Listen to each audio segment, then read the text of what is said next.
ਵਾਹਿਗੁਰੂ ਜੀ ਕੀ ਫਤਿਹ। ਵਾਹਿਗੁਰੂ ਜੀ ਕਾ ਖਾਲਸਾ, ਵਾਹਿਗੁਰੂ ਜੀ ਕੀ ਫਤਿਹ। ਵਡਭਾਗੀ ਖਾਲਸਾ ਸਾਧ ਸੰਗਤ ਜੀਓ, ਸ਼੍ਰੀ ਗੁਰੂ ਗ੍ਰੰਥ ਸਾਹਿਬ ਜੀ ਮਹਾਰਾਜ ਸਾਡੇ ਬੜੇ ਵੱਡੇ ਭਾਗ ਹਨ ਕਿ ਅਸੀਂ ਉਸ ਪਰਮਾਤਮਾ ਦੇ ਨਾਮ ਨੂੰ ਸੱਚੇ ਗੁਰੂ ਦੇ ਰਾਹੀਂ ਸਿਮਰਨਾ ਕਰਦੇ ਹਾਂ।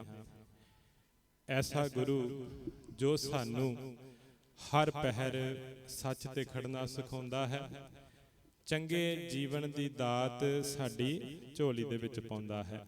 ਇਹ ਸਮਝਾਉਣਾ ਕਰਦਾ ਹੈ ਕਿ ਜੀਵਨ ਨੂੰ ਕਿਸ ਤਰ੍ਹਾਂ ਚਲਾਉਣਾ ਹੈ, ਕੀ ਸਾਡਾ ਮਕਸਦ ਹੈ ਤੇ ਕਿਸ ਤਰ੍ਹਾਂ ਅਸੀਂ ਹੋਰਾਂ ਨੂੰ ਵੀ ਪ੍ਰੇਰਿਤ ਕਰਨਾ ਹੈ ਇਸ ਮਕਸਦ ਵਾਸਤੇ।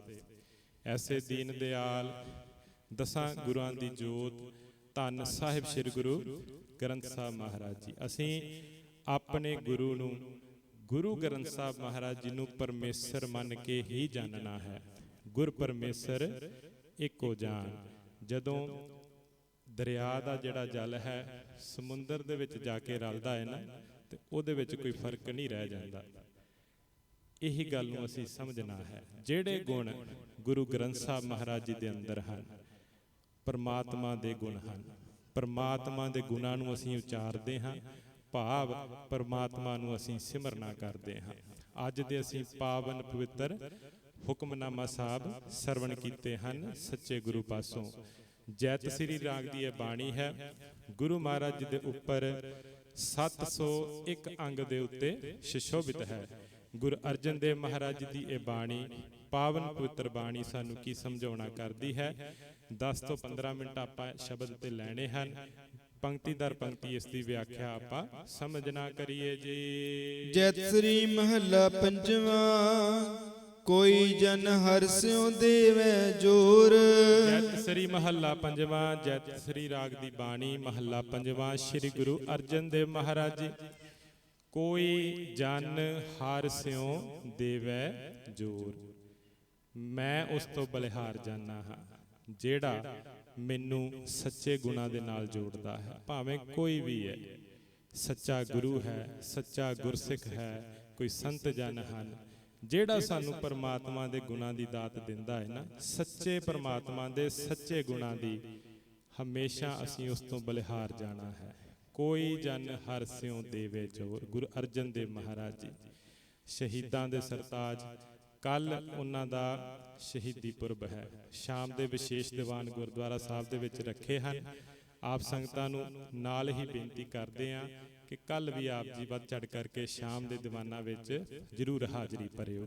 ਗੁਰੂ ਅਰਜਨ ਦੇਵ ਮਹਾਰਾਜ ਜੀ ਸ਼ਹੀਦਾਂ ਦੇ ਸਰਤਾਜ ਹਨ। ਸਾਨੂੰ ਸੱਚ ਦੇ ਨਾਲ ਜੋੜ ਕੇ ਗਏ ਹਨ, ਸਾਨੂੰ ਚੰਗਾ ਜੀਵਨ ਦੇ ਕੇ ਗਏ ਹਨ। ਸਾਡਾ ਉਹਨਾਂ ਦੇ ਚਰਨਾਂ ਵਿੱਚ ਆ ਕਰਕੇ ਬੈਠਣਾ, ਉਹਨਾਂ ਦਿਨਾਂ ਨੂੰ ਯਾਦ ਕਰਨਾ, ਸ਼ਹਾਦਤ ਨੂੰ ਸਮਝਣਾ ਕੀ ਕਾਰਨ ਸਨ, ਅਤੀ ਅੰਤ ਜ਼ਰੂਰੀ ਹੈ।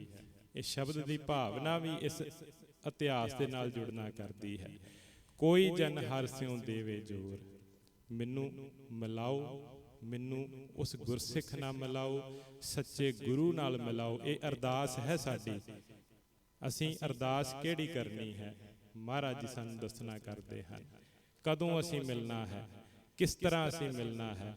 ਆਓ ਦਰ ਤੇ ਆਓ, ਗੁਰਬਾਣੀ ਨੂੰ ਸਮਝੋ, ਸਭ ਸਾਨੂੰ ਸਮਝ ਆ ਜਾਣੀ ਹੈ। ਕਿਹਨੂੰ ਅਸੀਂ ਮਿਲਣਾ ਹੈ? ਸੱਚੇ ਪਰਮਾਤਮਾ ਦੇ ਗੁਣਾਂ ਨੂੰ, ਸੱਚੇ ਗੁਰੂ ਨੂੰ।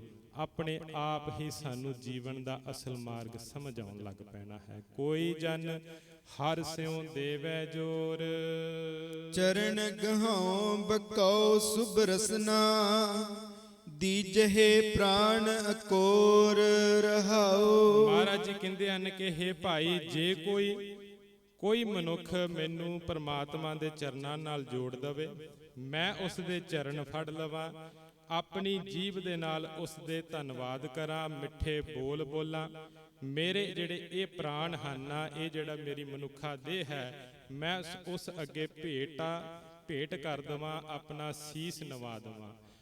ਹੁਣ ਇਹ ਗੱਲ ਸਮਝਣ ਦੀ ਲੋੜ ਹੈ ਕਿ ਬਾਰ-ਬਾਰ ਮਹਾਰਾਜ ਜੀ ਇੱਕੋ ਗੱਲ ਤੇ ਜ਼ੋਰ ਦਿੰਦੇ ਹਨ। ਉਹ ਗੱਲ ਕੀ ਹੈ? ਸੱਚੇ ਗੁਣ, ਸੱਚੇ ਗੁਣਾਂ ਦੀ ਬਾਤ ਹੈ, ਪਰਮਾਤਮਾ ਨੂੰ ਸਮਝਣ ਦੀ ਬਾਤ ਹੈ। ਕਿੱਡੀ ਵੱਡੀ ਗੱਲ ਹੈ ਨਾ ਕੋਈ ਜਨ ਹਰ ਸਿਉ ਦੇਵੇ ਜੋਰ, ਚਰਨ ਗਹੋ ਬਕੋ ਸੁਭ ਰਸਨਾ ਦੀਜੇ ਪ੍ਰਾਣ ਅਕੋਰ। ਮੈਂ ਆਪਣੇ ਪ੍ਰਾਣ ਤੱਕ ਤਿਆਗ ਦਵਾਂਗਾ ਜਿਹੜਾ ਮੈਨੂੰ ਸੱਚੇ ਪਰਮਾਤਮਾ ਦੇ ਨਾਲ ਜੋੜੇ। ਸਾਡਾ ਇਤਿਹਾਸ ਕਿੱਡਾ ਬਲਵਾਨ ਹੈ। ਹੁਣ ਗੁਰੂ ਅਰਜਨ ਦੇਵ ਮਹਾਰਾਜ ਜੀ ਦੀ ਇਹ ਬਾਣੀ ਤੇ ਗੁਰੂ ਅਰਜਨ ਦੇਵ ਮਹਾਰਾਜ ਜੀ ਦਾ ਇਤਿਹਾਸ ਹੀ ਸਾਨੂੰ ਪੜ੍ਹਨਾ ਚਾਹੀਦਾ ਹੈ। ਕੱਲ ਉਹਨਾਂ ਦਾ ਸ਼ਹੀਦੀ ਪੁਰਬ ਹੈ। ਸੱਚੇ ਪਰਮਾਤਮਾ ਦੇ ਗੁਣਾਂ ਦੇ ਉੱਤੇ ਪਹਿਰਾ ਦਿੰਦਿਆਂ ਤਤੀਆਂ ਤਵੀਆਂ ਤੇ ਬੈਠੇ ਸਨ, ਆਪਣੇ ਪ੍ਰਾਣ ਤਿਆਗੇ ਸਨ ਉਹਨਾਂ ਨੇ। ਤੇ ਇਹ ਪੰਕਤੀ ਸੰਪੂਰਨ ਤੌਰ ਤੇ ਸੱਚ ਦੇ ਮਾਰਗ ਦੇ ਉੱਤੇ ਚੱਲਦਿਆਂ ਉਸ ਦੇ ਉੱਤੇ ਢੁਕਦੀ ਹੈ, ਕਿਉਂਕਿ ਪਰਮਾਤਮਾ ਦੇ ਗੁਣਾਂ ਦਾ ਵਿਸਥਾਰ ਉਹਨਾਂ ਨੇ ਜੱਗ ਦੇ ਵਿੱਚ ਕੀਤਾ ਸੀ। ਗੁਰੂ ਅਰਜਨ ਦੇਵ ਮਹਾਰਾਜ ਜੀ ਪਰਮਾਤਮਾ ਰੂਪ ਸਨ, ਕਿਉਂਕਿ ਜਲ ਨਾਲ ਜਦੋਂ ਜਲ ਮਿਲਦਾ ਹੈ ਉਹ ਪਰਮਾਤਮਾ ਹੀ ਹੁੰਦਾ ਹੈ। ਗੁਰੂ ਗ੍ਰੰਥ ਸਾਹਿਬ ਮਹਾਰਾਜ ਜੀ ਹੀ ਗੁਰੂ ਅਰਜਨ ਦੇਵ ਮਹਾਰਾਜ ਜੀ ਹਨ। ਇਸੇ ਕਰਕੇ ਅਸੀਂ ਮੱਥਾ ਟੇਕਦੇ ਹਾਂ, ਇਸੇ ਕਰਕੇ ਅਸੀਂ ਉਹਨਾਂ ਦੀ ਬਾਤ ਸੁਣਦੇ ਹਾਂ। ਹੁਣ ਗੱਲ ਕਿੱਥੇ ਆ ਕੇ ਮੁੱਕਣੀ ਹੈ ਕਿ ਇਹ ਜਿਹੜੇ ਗੁਣ ਹਨ ਇਹ ਅਸੀਂ ਕਦੋਂ ਧਾਰਨ ਕਰਨੇ ਹਨ। ਇਹੀ ਗੱਲ ਹੈ ਨਾ, ਫਿਰ ਹੀ ਸਾਡਾ ਇੱਥੇ ਬੈਠਣਾ ਸਫਲ ਹੈ ਨਾ। ਗੱਲ ਕੀ ਹੈ ਕਿ ਸੱਚ ਦੇ ਮਾਰਗ ਤੇ ਚੱਲਣਾ ਸ਼ੁਰੂ ਕਰੋ, ਚੰਗੀ ਕਿਰਤ ਕਰੋ, ਇਮਾਨਦਾਰੀ ਨਾਲ ਚੱਲੋ, ਕਿਸੇ ਦਾ ਦੁੱਖ ਨਾ, ਕਿਸੇ ਨੂੰ ਦੁਖੀ ਨਾ ਕਰੋ।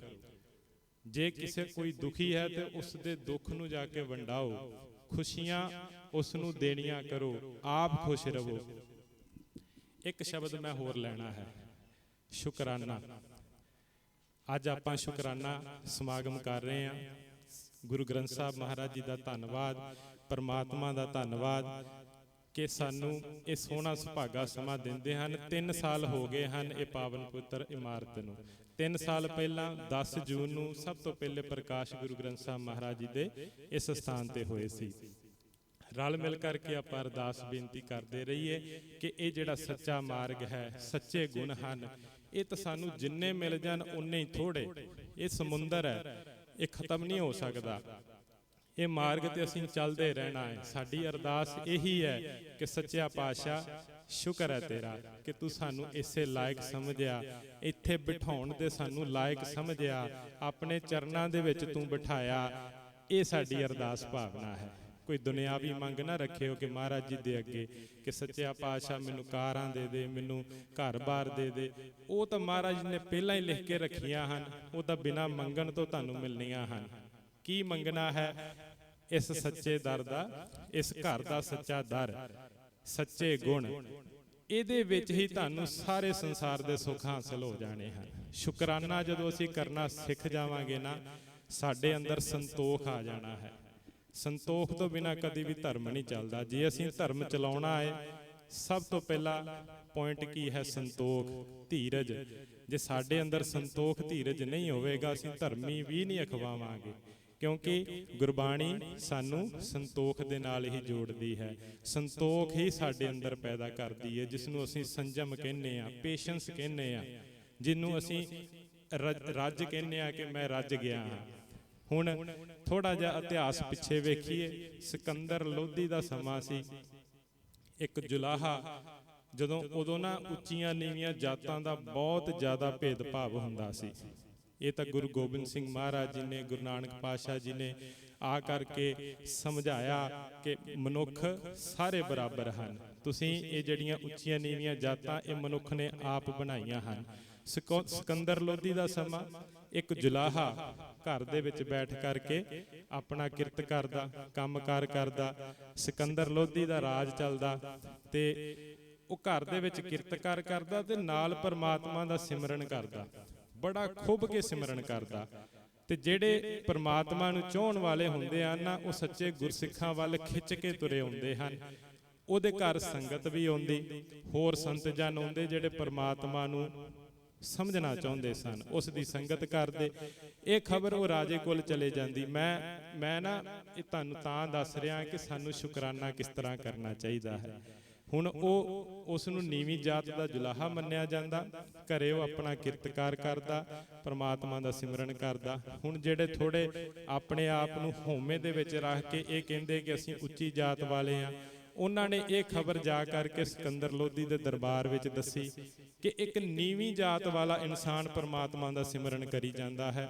ਉਹਦੇ ਘਰ ਸੰਗਤ ਇਕੱਤਰ ਹੋਈ ਜਾਂਦੀ ਹੈ, ਕਿਉਂਕਿ ਉਹਨਾਂ ਸਮਿਆਂ ਦੇ ਵਿੱਚ ਨਾ ਇਨਸਾਨ ਹੀ ਰੱਬ ਬਣਿਆ ਬੈਠਾ ਹੁੰਦਾ ਸੀ, ਜਿਹਨੂੰ ਸਮਝ ਨਹੀਂ ਹੁੰਦੀ ਸੀ।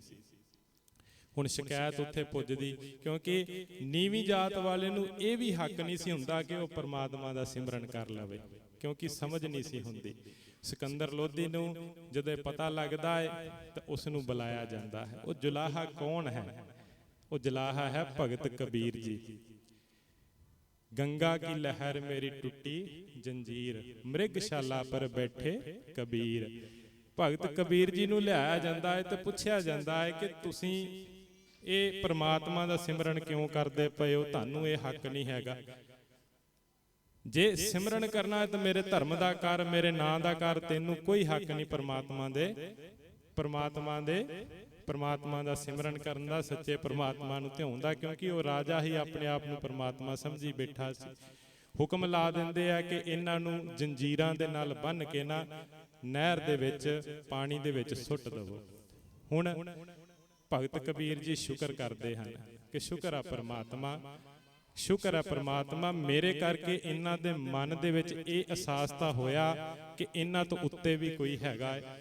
ਮੈਂ ਨੀਵੀਂ ਜਾਤ ਦਾ, ਮੈਂ ਸ਼ੁਕਰ ਕਰਦਾ, ਲੱਖ ਵਾਰ ਸ਼ੁਕਰ ਕਰਦਾ ਕਿ ਤੂੰ ਮੈਨੂੰ ਇਸ ਜਾਤ ਦੇ ਵਿੱਚ ਰੱਖਿਆ। ਮੈਂ ਇਸ ਜਾਤ ਕਰਕੇ ਇਸ ਚੀਜ਼ ਦਾ ਪਾਤਰ ਬਣ ਗਿਆ ਕਿ ਇਸ ਰਾਜੇ ਦੇ ਮਨ ਦੇ ਵਿੱਚ ਕਿਤੇ ਤਾਂ ਭੈ ਆ ਗਿਆ ਕਿ ਮੇਰੇ ਤੋਂ ਉੱਤੇ ਕੁਝ ਹੈਗਾ ਹੈ। ਇਦਾਂ ਸ਼ੁਕਰ ਕਰਨਾ ਹੈ। ਉਹਨਾਂ ਨੂੰ ਜੰਜੀਰਾਂ ਦੇ ਨਾਲ ਬੰਨ੍ਹ ਕੇ ਨਹਿਰ ਦੇ ਵਿੱਚ ਸੁੱਟਿਆ ਗਿਆ।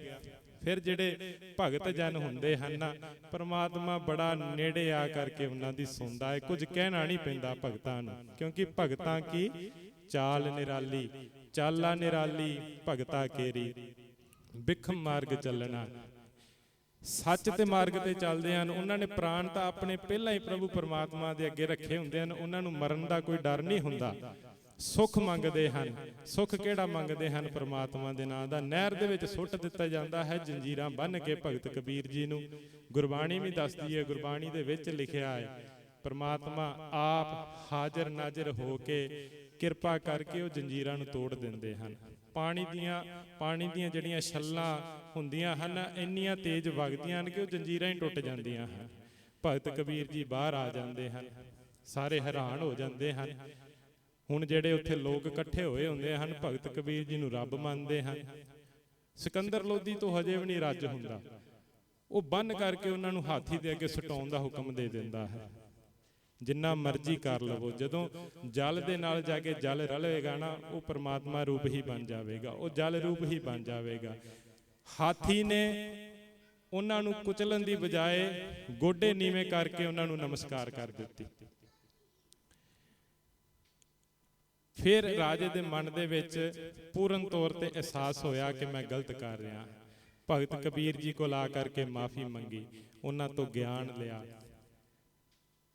ਭਗਤ ਕਬੀਰ ਜੀ ਹਰ ਵੇਲੇ ਸ਼ੁਕਰ ਹੀ ਕਰਦੇ ਰਹੇ। ਇਹ ਨਹੀਂ ਕਿਹਾ ਉਹਨਾਂ ਨੇ ਕਿਤੇ ਕਿ ਪਰਮਾਤਮਾ ਇਹ ਮੇਰੇ ਨਾਲ ਕੀ ਹੋਣ ਲੱਗਾ ਹੈ, ਮੈਨੂੰ ਜੰਜੀਰਾਂ ਨਾਲ ਬੰਨ੍ਹ ਕੇ ਸੁੱਟ ਦੇਣ ਲੱਗੇ ਹਨ, ਮਾਰ ਦੇਣ ਲੱਗੇ ਹਨ। ਨਹੀਂ, ਉਹਨਾਂ ਨੇ ਇੱਕ ਪੱਖ ਹੀ ਹੋਰ ਚੁਣ ਲਿਆ।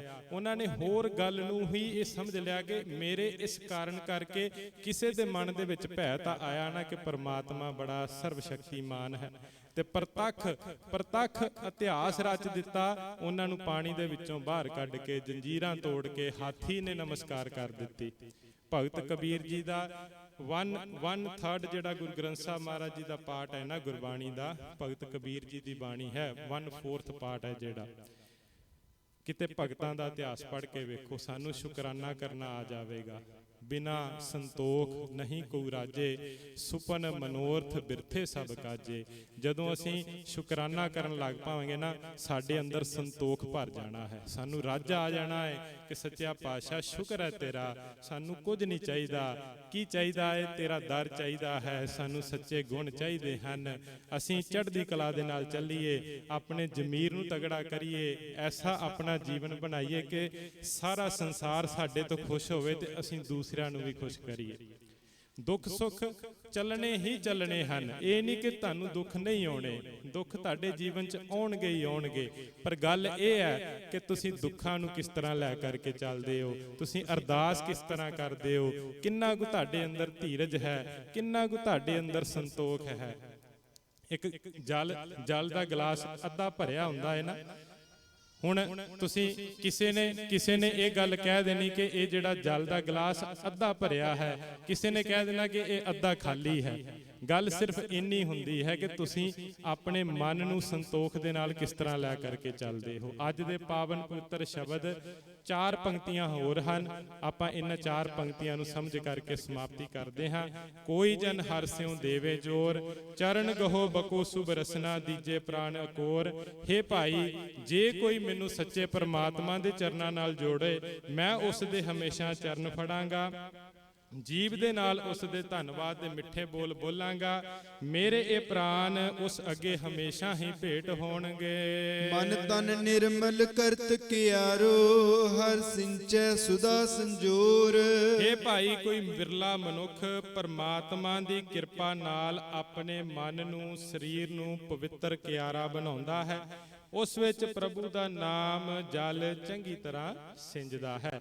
ਹੁਣ ਪਹਿਲੀਆਂ ਪੰਕਤੀਆਂ ਦੇ ਵਿੱਚ ਤਾਂ ਮਹਾਰਾਜ ਜੀ ਨੇ ਅਰਦਾਸ ਭਾਵਨਾ ਦੱਸ ਦਿੱਤੀ ਕਿ ਅਸੀਂ ਕਿਸ ਤਰ੍ਹਾਂ ਅਰਦਾਸ ਕਰਨੀ ਹੈ ਕਿ ਕੋਈ ਜਨ ਹਰਿ ਸਿਉ ਦੇਵੇ ਜੋਰ। ਸੱਚਿਆ ਪਾਤਸ਼ਾਹ ਮੈਨੂੰ ਐਸੇ ਗੁਣਾਂ ਦੇ ਨਾਲ ਜੋੜ ਦੇ ਜਿਹੜੇ ਸਿੱਧਾ ਪਰਮਾਤਮਾ ਦੇ ਗੁਣਾਂ ਦੇ ਕੋਲ ਜਾਂਦੇ ਹੋਣ। ਹਮੇਸ਼ਾ ਹੀ ਮੈਂ ਬਲਿਹਾਰ ਜਾਵਾਂਗਾ, ਆਪਣੇ ਪ੍ਰਾਣ ਵੀ ਤਿਆਗ ਦੇਵਾਂਗਾ ਉਸ ਦੇ ਅੱਗੇ। ਹੁਣ ਜਦੋਂ ਉਹ ਕਿਰਪਾ ਸਾਡੇ ਤੇ ਹੋਣ ਲੱਗ ਪਵੇਗੀ ਨਾ, ਫਿਰ ਇਹ ਜਿਹੜੀ ਪੰਕਤੀ ਹੈ ਇਹ ਸਾਡੇ ਉੱਤੇ ਟੁਕੇਗੀ ਹੀ ਟੁਕੇਗੀ। ਮਨ ਤਨ ਨਿਰਮਲ ਕਰਤ ਕਿਆਰੋ, ਹਰਿ ਸਿੰਚੇ ਸੁਦਾ ਸੰਜੋਰ। ਕਿਉਂਕਿ ਪਰਮਾਤਮਾ ਦੇ ਗੁਣਾਂ ਦਾ ਸਾਨੂੰ ਅਹਿਸਾਸ ਹੋ ਜਾਣਾ ਹੈ, ਸੱਚ ਦਾ ਅਹਿਸਾਸ ਹੋ ਜਾਣਾ ਹੈ। ਫਿਰ ਜਿਹੜਾ ਸਾਡਾ ਜੀਵਨ ਹੈ ਨਾ, ਉਹ ਕਿਰਪਾ ਦੇ ਨਾਲ ਇੱਕ ਪਵਿੱਤਰ ਕਿਆਰਾ ਬਣੇਗਾ, ਜਿਸ ਦੇ ਵਿੱਚ ਸੰਤੋਖ ਹੀ ਸੰਤੋਖ ਸਾਨੂੰ ਪ੍ਰਾਪਤ ਹੋਵੇਗਾ। ਯਾ ਰਸ ਮੈਂ ਮਗਨ ਹੋਤ ਕਿਰਪਾ ਤੇ, ਮਹਾ ਵਿਖਿਆਤੇ ਤੋਰ।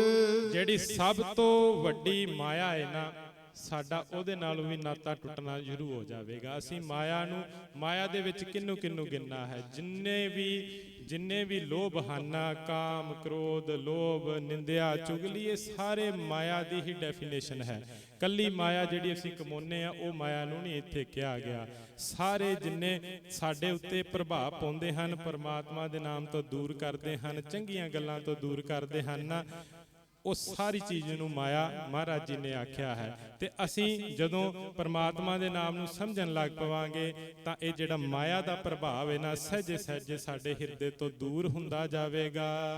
ਆਇਓ ਸ਼ਰਨ ਦੀਨ ਦੁਖ ਭੰਜਨ, ਚਿਤਵੋ ਤੁਮਰੀ ਓਰ। ਮਹਾਰਾਜ ਜੀ ਦੀ ਅੱਗੇ ਅਰਦਾਸ ਬੇਨਤੀ ਹੈ, ਦੀਨਾਂ ਦੇ ਦੁੱਖ ਨਾਸ਼ ਕਰਨ ਵਾਲੇ, ਮੈਂ ਤੇਰੀ ਸ਼ਰਨ ਆਇਆ ਹਾਂ। ਮੈਂ ਤੇਰਾ ਹੀ ਆਸਰਾ ਆਪਣੇ ਮਨ ਵਿੱਚ ਹਮੇਸ਼ਾ ਚਿਤਾਰਦਾ ਰਹਿੰਦਾ ਹਾਂ। ਆਪੈ ਪਦ ਦਾਨ ਸਿਮਰਨ ਸੁਆਮੀ ਕੋ, ਪ੍ਰਭ ਨਾਨਕ ਬੰਧਨ ਛੋਰ। ਕਿਹੜੀ ਅਵਸਥਾ ਅਸੀਂ ਗੁਰੂ ਮਹਾਰਾਜ ਜੀ ਪਾਸੋਂ ਮੰਗਣੀ ਹੈ, ਕਿਹੜੀ ਅਰਦਾਸ ਅਸੀਂ ਸੱਚੇ ਗੁਰੂ ਜੀ ਪਾਸੇ ਪਾਸ ਆ ਕਰਕੇ ਕਰਨੀ ਹੈ ਕਿ ਹੇ ਪ੍ਰਭੂ, ਮੈਂ ਮਾਇਆ ਦੇ ਬੰਧਨ ਤੋਂ ਮੁਕਤ ਹੋ ਜਾਵਾਂ। ਮੈਨੂੰ ਇੰਨਾ ਕੁ ਸੰਤੋਖ ਬਖਸ਼ ਦੇ ਕਿ ਜਿੰਨੀ ਕੁ ਮੈਨੂੰ ਮਾਇਆ ਦੀ ਲੋੜ ਹੈ ਨਾ, ਮੈਂ ਉਨੀ ਕੁ ਕਮਾਵਾਂ। ਜਿੰਨੀ ਕੁ ਕਿਰਤ ਅਸੀਂ ਕਰਨੀ ਹੈ, ਸੱਚੇ ਢੰਗ ਦੇ ਨਾਲ ਅਸੀਂ ਕਰਨੀ ਹੈ। ਲਾਲਚ ਅਸੀਂ ਮਨ ਦੇ ਵਿੱਚ ਨਹੀਂ ਲਿਆਉਣਾ। ਆਪਣੇ ਮਨ ਦੇ ਅੰਦਰ ਸਿਮਰਨ ਨੂੰ ਬਲਿਹਾਰ ਕਰਨਾ ਹੈ, ਜਗਾਉਣਾ ਹੈ। ਵਿਕਾਰਾਂ ਦੇ ਟਾਕਰੇ ਤੇ ਨਿਰਭੈਤਾ ਵਾਲੀ ਅਵਸਥਾ ਸਾਨੂੰ ਹਮੇਸ਼ਾ ਤੂੰ ਬਖਸ਼ਦਾ ਰਹਿ। ਜੁਗੋ ਜੁਗ ਅਟਲ ਸੱਚੇ ਪਾਤਸ਼ਾਹ ਸ੍ਰੀ ਗੁਰੂ ਗ੍ਰੰਥ ਸਾਹਿਬ ਮਹਾਰਾਜ ਜੀ ਬੜੀ ਕਿਰਪਾ ਦੇ ਨਾਲ, ਚੜ੍ਹਦੀ ਕਲਾ ਦੇ ਨਾਲ ਅੱਜ ਦੇ ਪਾਵਨ ਪਵਿੱਤਰ ਹੁਕਮਨਾਮਾ ਸਾਹਿਬ ਸਾਨੂੰ ਦਿੱਤੇ ਹਨ। ਇੱਕ ਅਰਦਾਸ ਭਾਵਨਾ ਸਾਨੂੰ ਸਿਖਾਉਣੀ ਕੀਤੀ ਹੈ ਕਿ ਅਸੀਂ ਕਿਸ ਤਰ੍ਹਾਂ ਕੀ ਮੰਗ ਕਰਕੇ ਤੇ ਆਪਣੇ ਜੀਵਨ ਨੂੰ ਅੱਗੇ ਲੈ ਕਰਕੇ ਚੱਲਣਾ ਹੈ। ਗੁਰੂ ਗ੍ਰੰਥ ਸਾਹਿਬ ਮਹਾਰਾਜ ਜੀ ਦਾ ਓਟ ਆਸਰਾ ਲੈ ਕਰਕੇ ਅੱਜ ਦੇ ਸੰਪੂਰਨ ਦੀਵਾਨ ਸਜੇ ਹਨ। ਸ਼ੁਕਰਾਨਾ ਸਮਾਗਮ ਨੂੰ ਸਮਰਪਿਤ ਇਹ ਦੀਵਾਨ ਸਜਾਏ ਗਏ ਹਨ। 3 ਸਾਲ ਇਸ ਬਿਲਡਿੰਗ ਦੇ ਵਿੱਚ ਸਾਨੂੰ ਹੋ ਗਏ ਹਨ। ਗੁਰੂ ਮਹਾਰਾਜ ਜੀ ਨੇ ਕਿਰਪਾ ਕਰਕੇ ਇਸ ਸੰਗਤਾਂ ਦੀ ਝੋਲੀ ਦੇ ਵਿੱਚ ਅਸਥਾਨ ਪਾਇਆ ਸੀ। 2007 ਦੇ ਵਿੱਚ ਗੁਰਦੁਆਰਾ ਸਾਹਿਬ ਦੀ ਆਰੰਭਤਾ ਹੋਈ ਸੀ। ਆਪ ਸੰਗਤਾਂ ਨੂੰ ਭਲੀ ਭਾਂਤ ਪਤਾ ਹੈ ਕਿ ਕਿਸ ਤਰ੍ਹਾਂ ਸਹਿਜੇ ਸਹਿਜੇ ਸੰਗਤ ਦੇ ਸਹਿਯੋਗ ਦੇ ਨਾਲ ਦੀਵਾਨ ਚੱਲੇ। ਕਮਿਊਨਿਟੀ ਹਾਲ ਦੇ ਵਿੱਚ ਕਾਫੀ ਲੰਮਾ ਚਿਰ ਸੇਵਾਵਾਂ ਚੱਲਦੀਆਂ ਰਹੀਆਂ।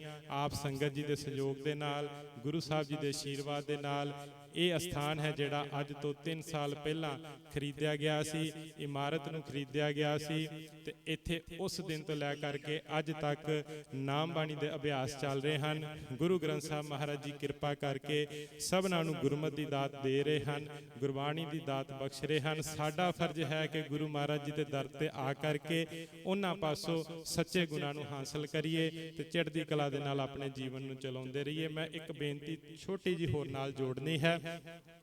ਸਾਡਾ ਸਭ ਤੋਂ ਮੁੱਢਲਾ ਫਰਜ਼ ਕੀ ਹੋਣਾ ਚਾਹੀਦਾ ਹੈ? ਇਸ ਘਰ ਨੂੰ ਸੋਹਣਾ ਤੇ ਸੁੰਦਰ ਬਣਾਉਣਾ। ਸਭ ਤੋਂ ਮਨੁੱਖ ਦਾ ਪਹਿਲਾ ਘਰ ਕਿਹੜਾ ਹੈ? ਗੁਰਦੁਆਰਾ ਸਾਹਿਬ, ਕਿਉਂਕਿ ਗੁਰੂ ਹੀ ਸਾਡਾ ਸਾਰਾ ਕੁਝ ਹੈ। ਜਿੰਨਾ ਮਰਜ਼ੀ ਤੁਸੀਂ ਮਨ ਨੂੰ ਸਮਝਾ ਲਵੋ ਕਿ ਸਾਡਾ ਪਰਿਵਾਰ, ਸਾਡਾ ਬਾਹਰਲਾ ਸੰਸਾਰ, ਸਾਡੇ ਕਾਰੋਬਾਰ, ਨਹੀਂ, ਗੁਰੂ ਤੋਂ ਬਿਨਾ ਸਾਡੀ ਮੁਕਤੀ ਨਹੀਂ ਜੇ ਹੈਗੀ। ਗੁਰੂ ਤੋਂ ਬਿਨਾ ਅਸੀਂ ਸੰਸਾਰ ਦੇ ਵਿੱਚ ਨਹੀਂ ਚੱਲ ਸਕਦੇ। ਸਾਰੇ ਕਾਰਜ ਗੁਰੂ ਗ੍ਰੰਥ ਸਾਹਿਬ ਮਹਾਰਾਜ ਜੀ ਸਾਨੂੰ ਦਿੰਦੇ ਹਨ।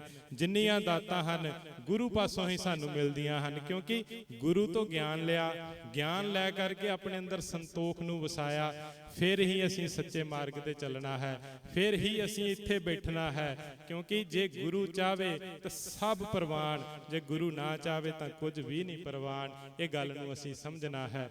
ਇਹ ਸਥਾਨ ਨੂੰ ਸੋਹਣਾ ਤੇ ਸੁੰਦਰ ਬਣਾਉਣਾ ਸਭ ਤੋਂ ਸਾਡਾ ਮੁੱਢਲਾ ਫਰਜ਼ ਹੈ। ਪਿਛਲੇ ਦਿਨਾਂ ਤੋਂ ਲਗਭਗ 2-3 ਮਹੀਨਿਆਂ ਤੋਂ ਅਸੀਂ ਇੱਕ ਸੇਵਾ ਆਰੰਭੀ ਹੈ। ਇਸ ਸਥਾਨ ਦੇ ਉੱਤੇ ਮੋਰਗੇਜ ਜਿਹੜੀ ਹੈ ਉਹ ਥੋੜੀ ਜਿਹੀ ਰਹਿੰਦੀ ਹੈ।